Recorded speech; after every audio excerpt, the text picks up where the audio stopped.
Rineke Dijkstra es una importante fotógrafa contemporánea. Comienza su trabajo público a comienzos de los años 90, siglo pasado.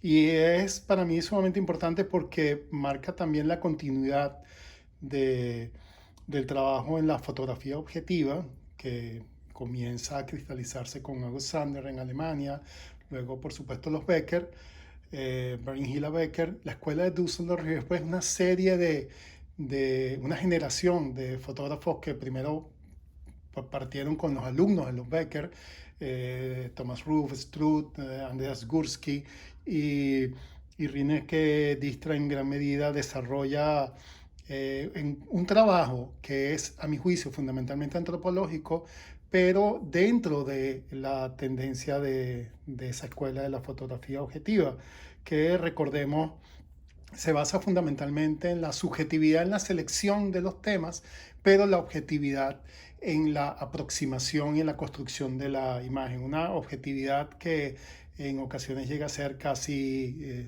de rigurosidad científica.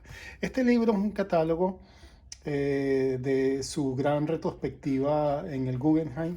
Es un catálogo interesante, no es, digamos, de lo mejor, pero para mí significa mucho. Esa exposición en el 2012 yo no la pude ver, pero la vio mi esposa, la vio mi hija y bueno, compraron el catálogo y hay una dedicatoria importante acá. Los textos que están en el catálogo, esto es un catálogo, entonces digamos, no lo podemos analizar como fotolibro, ¿no? Está desarrollado, es un libro que está desarrollado como acompañante a la exposición. El primer texto de Sandra Phillips es un texto, perdónenme el comentario, pero bien flojito. Pero de lo interesante del texto está las coordenadas que ella establece con las influencias, ¿no? de Dijkstra, algunas explícitas que ella misma confirma y otras que son, bueno, supuestas por Sandra Phillips, ¿no? Como obviamente el caso de la aproximación de Arbus en retrato de gente no convencional. Por supuesto los Becker, que ya mencioné, con sus eh, formas objetivas, en el caso de los Becker, su trabajo sobre estructuras de producción, estos son los tanques de agua. Los Becker querían representar una especie como de gramática que explicara esas estructuras. Esther Krum, por supuesto, August Sander, que también lo mencioné, con su catálogo de contemporáneos. Rembrandt, desde el punto de vista de la estética. Y trabajos de como ya mencioné, sus contemporáneos, Thomas Ruff, Judy Roy Russ, Paul Grinshpan. Entonces, bueno, el texto, digamos, establece esas coordenadas y es interesante, pero del resto del análisis no me parece demasiado profundo. Jennifer Blessing hace un trabajo sobre la etapa final que registra este catálogo, que es la etapa hasta el 2008, en la que Dijkstra comienza a trabajar en video, ¿no? Complementa la fotografía con video y después se dedica al video. Entonces, aquí sí hay unos enlaces súper esclarecedores del trabajo de Dijkstra con el movimiento pop, con algunos de los videos y los stills que eran anticipatorios decididamente de Andy Warhol. Y después lo conecta con algunos trabajos que voy a mencionar, como el del Buzz Club y el del Crazy House, que formaban parte de la exposición en el Guggenheim. Y son videos que se consiguen en los enlaces de la página web de Dijkstra y en algunos casos en YouTube. Cindy Sherman, por supuesto, y Thomas Struth. Esta es un cuadro importante, se los voy a mencionar después. Esta es la famosa Mujer llorando, la Weeping Woman de Picasso. Ella hace un experimento de observación de este cuadro con niños de escuelas primarias. Y el mejor texto del catálogo, sin lugar a dudas, es la entrevista que le hace Jan van Adeken a Rineke Dijkstra, porque a lo largo, primero las preguntas son geniales, son preguntas cortas y abiertas, y entonces Dijkstra desarrolla lo que yo pudiera decir una versión expandida de su statement, ¿no? Habla sobre sus procesos, habla sobre el origen de sus intereses, este autorretrato que marca como el comienzo de su idea de retratar a jóvenes en una etapa crítica de la vida. Hay algunas imágenes sobre ella, de ella trabajando, comentarios sobre cómo llegó a sus temas, y entonces uno establece como la corriente, el caso de Almeriza, que también lo vamos a comentar. Aquí esta imagen siempre me ha encantado porque es ella retratando a Oliver. Oliver quizás, yo tendría, si me ponen a escoger una, yo diría que esa es la serie que más me gusta de Dijkstra. Trabajo en The Bus Club en Liverpool. Esto es Crazy House, otra discoteca también en Liverpool. Ya se lo voy a explicar en un momento. Bueno, la primera serie que se muestra es la serie de retratos en la playa, Beach Portraits. Y es un trabajo que realiza entre Estados Unidos y Europa. En el caso de Europa, Polonia, Ucrania, Croacia. Es un trabajo de 10 años en el que va a esas playas y retrata jóvenes, niños que están en una etapa alrededor de la adolescencia. Y el punto central del trabajo de Dijkstra aquí es que la duración en años en la vida no es tan relevante como la intensidad. Es decir, nosotros podemos hablar de qué ha pasado o qué hemos estado haciendo durante 20 años, durante 15 años, durante 40 años, y no es tan importante quizás como un periodo de un año en el que hubo un cambio sustancial en nuestras vidas o en el que la intensidad de la vida fue mayor. Entonces, el tema aquí básicamente es que la intensidad es mucho más importante que la duración, y eso es una verdad absoluta. Entonces, su interés se centra en la búsqueda de esos momentos en el que estamos como en el momento de cambio, no somos niños ni somos adultos, estamos en ese periodo, digamos, incierto de la adolescencia. Y la aproximación de este trabajo es con la aproximación que Sander estableció. Es una fotografía absolutamente objetiva. El fondo es un fondo de una playa, el horizonte más o menos está colocado en el mismo lugar, pero termina siendo un background. Y hay una luz de flash que está disparada hacia el sujeto para enfatizar esa separación, ¿no? Entonces, en la medida en que uno va viendo las fotografías, el fondo empieza como a desaparecer, y esa es la magia precisamente de la fotografía objetiva, en el que todo ese procedimiento está hecho para crear una serie de constantes, y la única variable termina siendo el sujeto y su impronta, y nos concentramos entonces en él. Fotografías están hechas en Hilton Head, otras en Rhode Island, Long Beach. Y lo que podemos ver en muchas de ellas, en este caso es como esa especie de incomodidad o no total comodidad con el cuerpo, ¿no? En ese momento de la vida en que, sobre todo en el caso de las chicas, quizás se nota más, en el que empiezan a tener más conciencia de su cuerpo, cambia mucho más. Y la pose refleja también esa incertidumbre, por decirlo de alguna forma. Chicos, aquí estamos en Croacia. Es un trabajo hermoso porque digamos, nos concentra en esa, como ya mencionaba, en esa zona de la vida. Esta imagen es una de esas imágenes interesantes porque además de tener todas esas claves que ya hemos hablado sobre el trabajo, también se conecta con unas ciertas referencias culturales. Muchas veces lo han conectado con la visión del nacimiento de Venus, de Botticelli, la curvatura del cuerpo, un poco el cabello.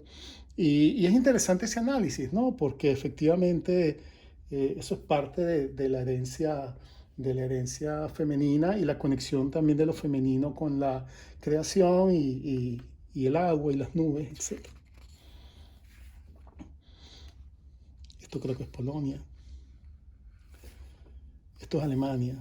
Nuevamente lo que vemos sobre las dificultades o incomodidades o situación no cómoda, no fácil, ¿no? En este momento en la vida, la pose. Esta es una de mis imágenes favoritas.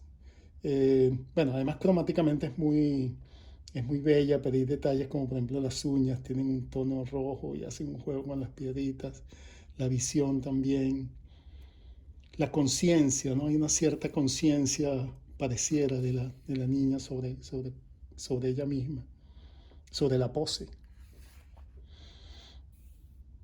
Y fíjense la diferencia entre la comodidad relativa de esta imagen, una niña un poquito menor, y lo complicado y lo tensa hasta la tensión incluso que uno siente en esta imagen. Esto es Long Island. En ocasiones explora también las parejas. Es sensacional realmente. La seguridad también en la mirada es tremenda, ¿no? Volvemos a Croacia. Notamos diferencias también aquí uno hipotiza que es que es que es una familia, que son unos hermanos, también por la conexión entre ellos, hay una cierta similitud. Miren los patrones también de la ropa, muy diferentes a los que vimos en América. Ucrania.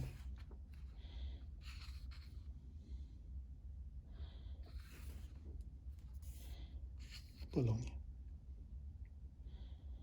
Importante trabajo, el trabajo que este trabajo de retratos en la playa, Beach Portraits, dio a conocer internacionalmente a Dijkstra, y también la colocó dentro de esa generación de fotógrafos objetivos que ya mencioné, que además es un tipo de fotografía que no solamente se sigue cultivando, sino en algunos casos quizás es la fotografía predominante.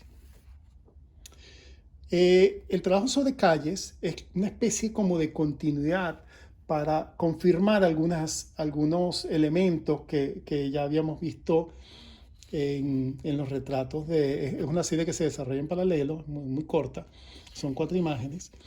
Y fíjense, las 2 primeras imágenes son imágenes en Wall Street. ¿Okay?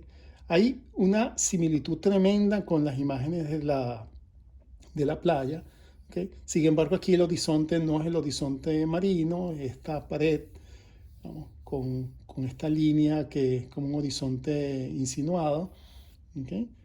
Esta muchacha y este caballero. ¿Okay? Esto es Wall Street. Y pasamos a 2 imágenes en Odessa, ¿okay? Con esa constante. ¿Okay? Fíjense. Tenemos estos 2 niños. ¿Okay? Entonces, este fragmento es un fragmento que aislado da como una continuidad espacial, pero en realidad estamos hablando no solamente de 2 lugares muy distantes desde el punto de vista geográfico, sino muy distantes desde el punto de vista también sociocultural. Y ahí es donde uno empieza a notar la profundidad conceptual del trabajo de Dijkstra. El trabajo sobre los toreros y sobre muchachas que están en una situación en que acaban de dar a luz, empieza entonces Dijkstra empieza como a recortar el espacio de tiempo que quiere estudiar, ¿no? Ya no es el área, digamos, el tiempo de la infancia-adolescencia, ya no es esas correspondencias espaciales, sino empieza como a reducir a momentos más cercanos, ¿no? Que se pueden medir en días o que se pueden medir incluso en horas. Entonces hace un acuerdo con muchachas muy jóvenes que dan a luz y les hace una foto justo después de dar a luz. ¿ok? Entonces, aquí, esto es un momento en el que la vida, evidentemente, de esta chica cambió totalmente. O sea, unas horas antes era una muchacha y ahora, minutos después, es una madre. Y notamos un montón de cosas. Notamos una mirada que quizás todavía es incierta. Fíjense la manera en la que carga a su bebé, el cuerpo todavía adaptándose, obviamente. Y estas imágenes son fabulosas. Seguimos con la misma aproximación objetiva. Aquí se seleccionó una pared neutra, una cierta, incluso hay una constante en lo que es la distancia a la pared. De estas muchachas solamente tenemos el nombre, no el apellido. Hay elementos interesantísimos como los outlets y estas imágenes sangradas que tienen una significación no solamente compositiva, sino también en todo lo que tiene que ver con la teoría del fragmento. Esta es una de las más impactantes. ¿Okay? Notamos, hay aquí el pequeño hilo de sangre. Miren la mirada. Entonces, fíjense que aquí nos está reduciendo el estudio a pocas horas, ¿no? En lo que es ese cambio, ¿no? El momento de cambio. O sea, esta muchacha pudo haber pasado 10 años de su vida más o menos constante y esta etapa, no solamente en los 9 meses, sino específicamente este día, es un día de alta intensidad en el cambio de su vida. Y aquí es interesante porque estos son retratos también de muchachas a verdad o luz. Esto creo que son 2 semanas después de dar a luz y esto ya son algunos meses. El cambio también en su fisonomía. Obviamente entendemos que aquí está horriblemente cansada porque en los primeros momentos de la maternidad es fuerte y ya después acá quizás un poco más adaptada. Se decía que antropológicamente este trabajo es sumamente importante.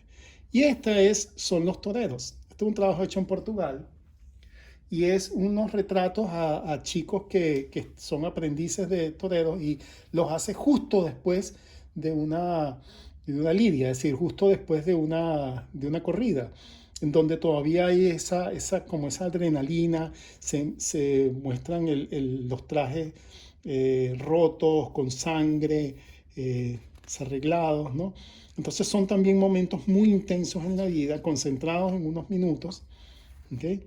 Y cómo se refleja en su mirada, en su impronta, esa circunstancia, esa situación.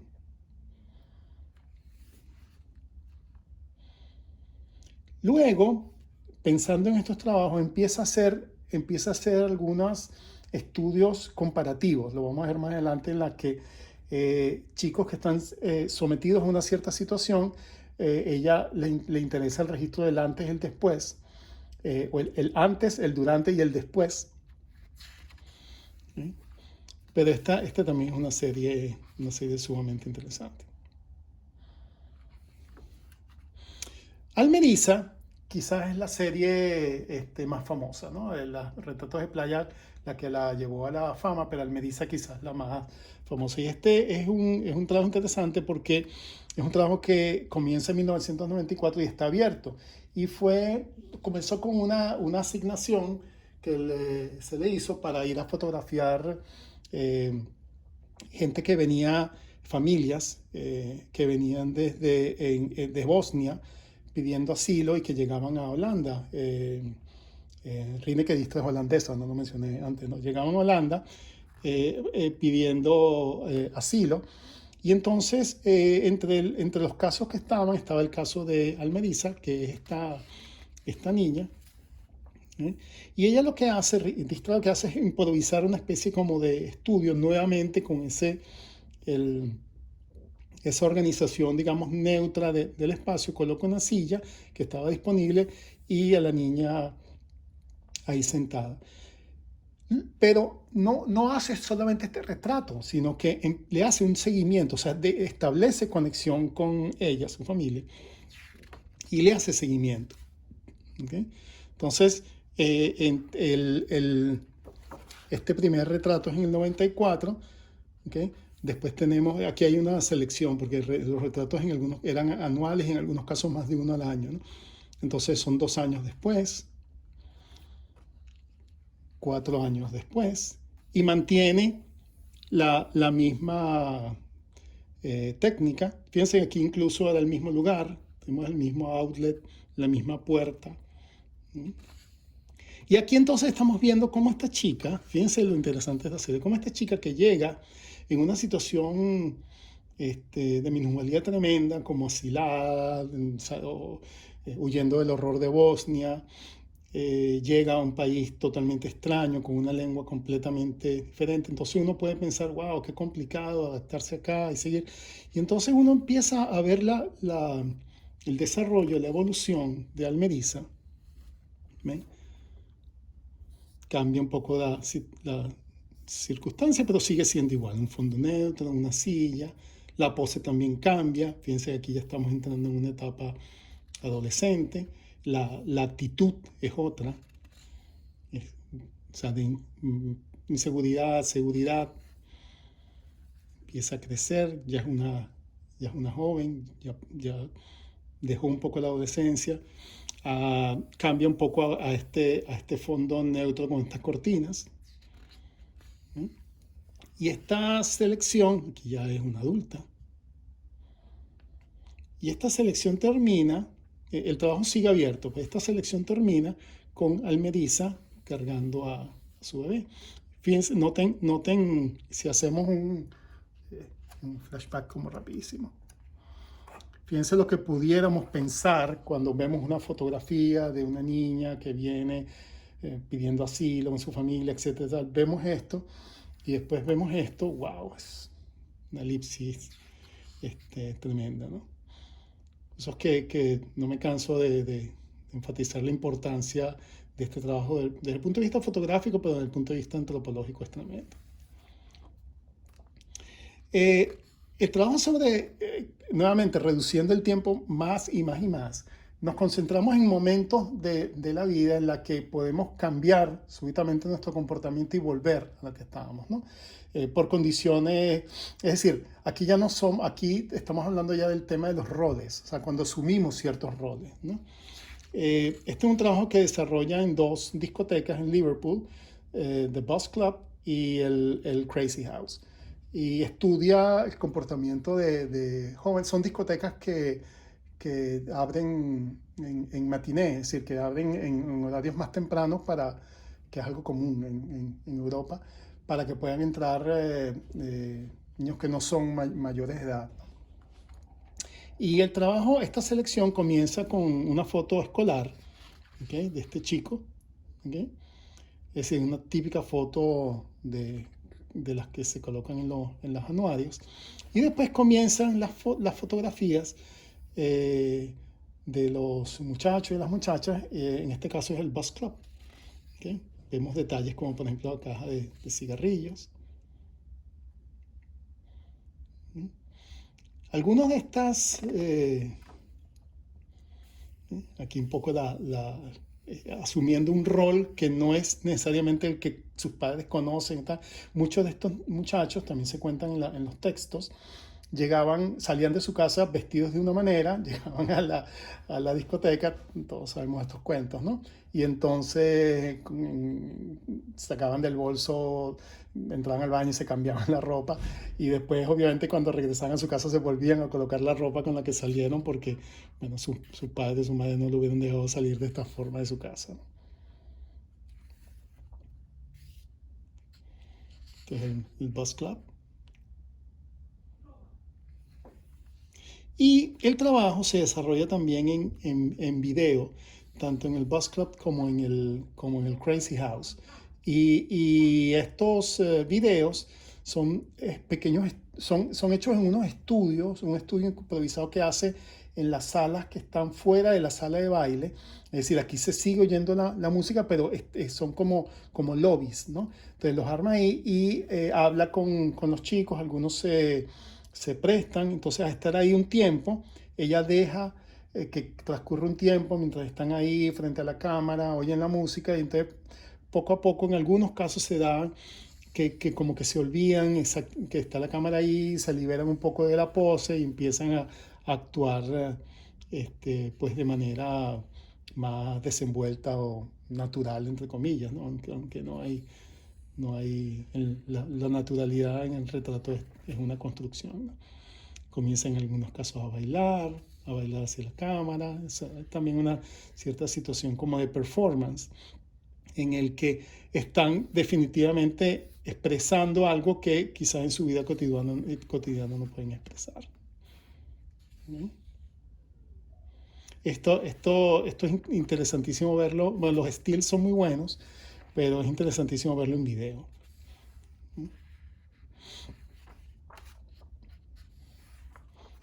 Y esto es en el Crazy House. Entonces en el Crazy House hay unos retratos un poco más formales, ¿no?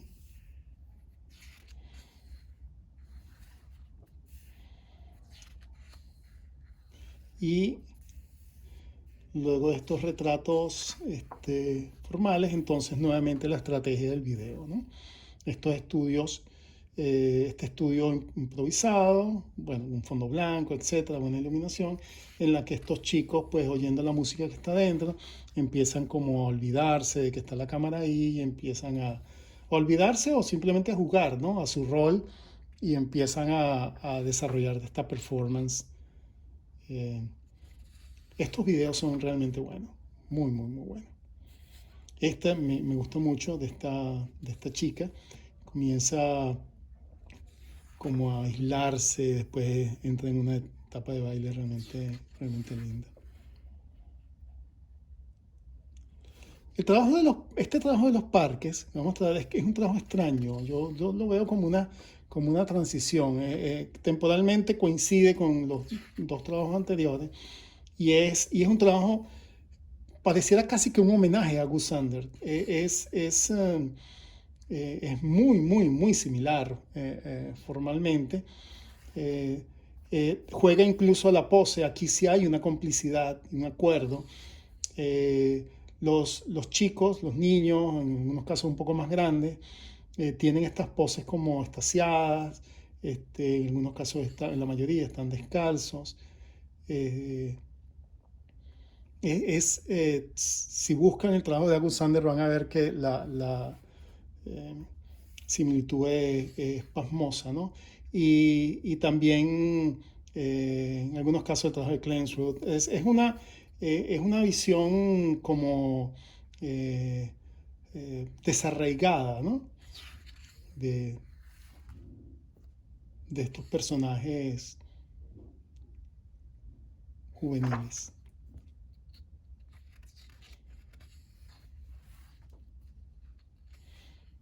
Parques. Aquí también hay cierta este, nos conecta también con Monet, por supuesto, ¿no? No solamente la pose, sino también la ubicación, la luz tamizada. Gran desarrollo estético en esta serie, pero nuevamente es como un inciso, un paréntesis en este desarrollo, ¿no? Esta es una serie sobre los soldados israelíes. En Israel los chicos, el servicio militar es obligatorio y es obligatorio para hombres, para mujeres. Entonces hace un estudio sobre estos chicos que en muchos casos el servicio militar es por días a la semana, o fines de semana, o días específicos, o sea, estudian, desarrollan su vida y tienen que prestar el servicio. Entonces, bueno, tienen esta forma y hace un poco la misma, lo que les mencionaba antes. Primero comienza con estos retratos ya con el rol militar, ¿okay? Pero luego entra en un análisis como comparativo, ¿no? ¿Okay? Entonces, en el chico en la situación normal, su vida como es comúnmente, y en el ámbito militar del servicio militar, ¿no? ¿Okay? Esta chica. Es muy bello este trabajo.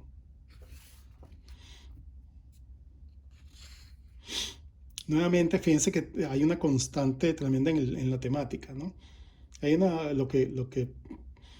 Eso también hay una como obsesión, ¿no? que está ella desarrollando.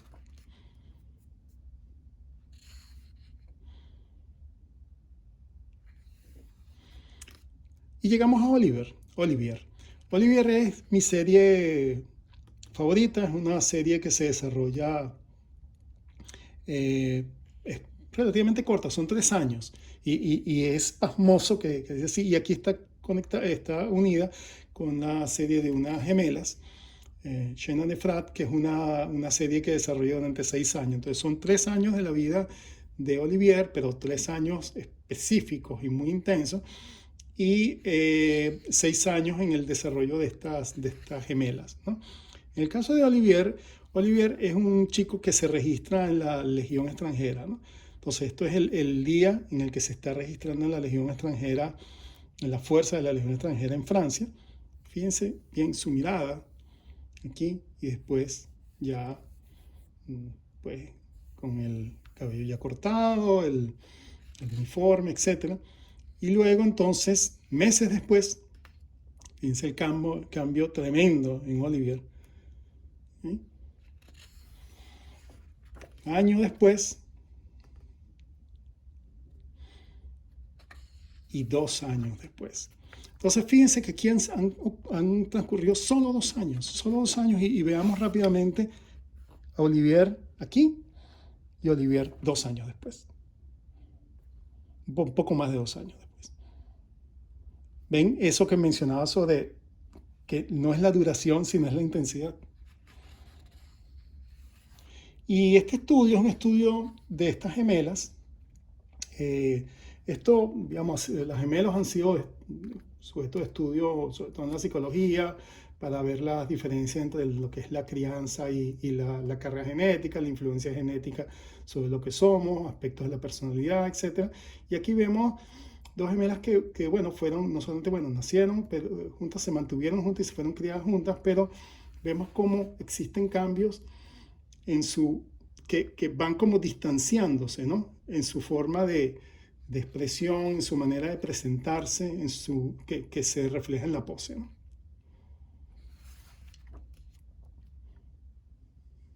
Miren aquí incluso la pose y la actitud ya empieza a ser tan diferente, que empieza a darnos percepciones físicas diferentes. O sea, ya las empezamos como a separar físicamente.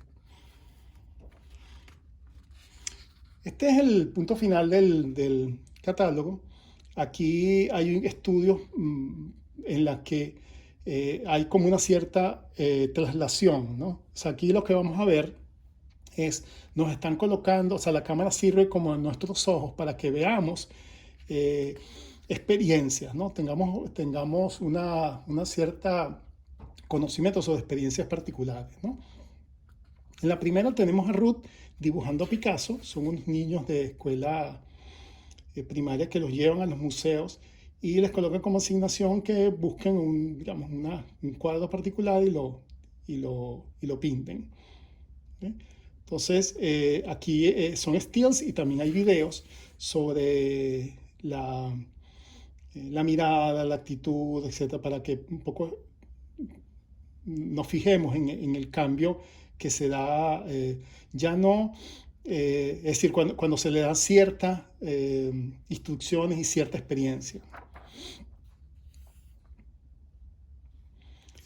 Y luego este video, el video y los comentarios, porque es un video en la que se oyen comentarios de los niños, se le hace también preguntas. Aquí están viendo el cuadro de Picasso que les mencioné antes, La mujer llorando, Weeping Woman. Y entonces se les hace preguntas sobre qué ven ahí, qué aprecian, qué les parece, si han tenido esa experiencia, cómo creen que es la sensación. Entonces el video también tiene planos generales y después tiene acercamientos. ¿Eh? Hay comentarios, hay diálogos también entre ellos.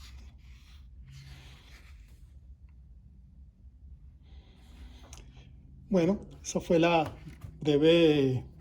brevísimo recorrido sobre este catálogo de la retrospectiva de Rineke Dijkstra, autora contemporánea fundamental, Espero que les haya gustado y que se motiven a investigar más su trabajo.